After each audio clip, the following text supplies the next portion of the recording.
C'est là que j'ai envie de dire qu'il faut arrêter avant d'être esclave de son travail, avant de devenir esclave de son métier. Ça, c'est très important. Ouais.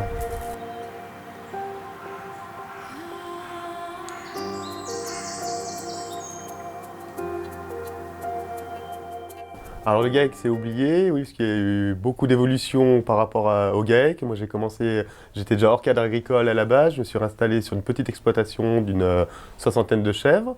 En peu de temps, on a énormément augmenté le cheptel, je suis arrivé à 80 chèvres avant l'arrivée de ma belle-sœur. Et quand elle est arrivée, là, pour l'intégrer au GAEC, justement, on est monté jusqu'à 180 chèvres en lactation. Et c'est là qu'on a été dépassé par la charge de travail, par le temps, par tout. Donc, qu'on a été débordé par le rythme. Et c'est là que les difficultés ont commencé à s'enchaîner et que les complications sont venues.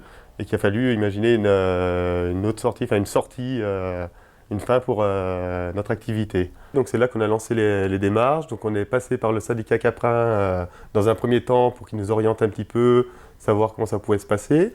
Du coup, on s'est rapproché ensuite de la Chambre d'agriculture où là on a été très bien conseillé et qu'on a été amené à aller voir le tribunal puisque nous c'était une demande de liquidation. Donc il a fallu qu'ils approuvent cette demande. Elle a été approuvée et donc on a eu un suivi, on a été très bien accompagné derrière par la Chambre d'agriculture tout au long des démarches, suivant la décision, qui ont permis de finaliser notre arrêt finalement, notre cessation d'activité en 2 ou 3 mois. Ouais. Alors comment on devient vendeur magasinier derrière la cessation d'activité? Donc j'avais besoin de travailler tout de suite. En tant que patron, on n'a pas d'aide, on n'a rien pour la suite de l'activité, enfin la suite de la vie. Donc du coup, je me suis déjà rapproché de mes connaissances que j'avais autour de mon boulot, enfin d'autres éleveurs qui m'ont embauché pendant un certain temps pour me laisser le temps de réfléchir, laisser le temps de faire les démarches nécessaires à retrouver un nouveau boulot. En parallèle, donc, j'ai effectivement lancé des démarches. Donc, j'ai fait beaucoup de candidatures spontanées auprès de boîtes différentes, de tout domaine d'ailleurs, et de coopératives agricoles également. J'ai eu plusieurs rendez-vous, plusieurs boîtes qui étaient intéressées pour m'embaucher, mais j'avais envie de me retrouver quand même dans le milieu agricole.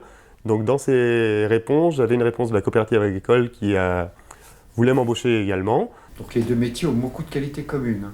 Exactement, donc l'agriculteur, lui, dans son métier, est déjà très polyvalent, puisqu'il est obligé d'exercer plusieurs métiers simultanément, et donc d'être compétent dans beaucoup de domaines.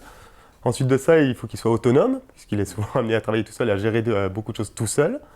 Et ensuite, il faut qu'il soit capable de prendre des décisions, donc il a un pouvoir de décision important, puisqu'il y a beaucoup de choses à gérer sur une exploitation, beaucoup de choix à faire très rapidement. Et en plus de ça, il gère souvent du personnel humain des équipes.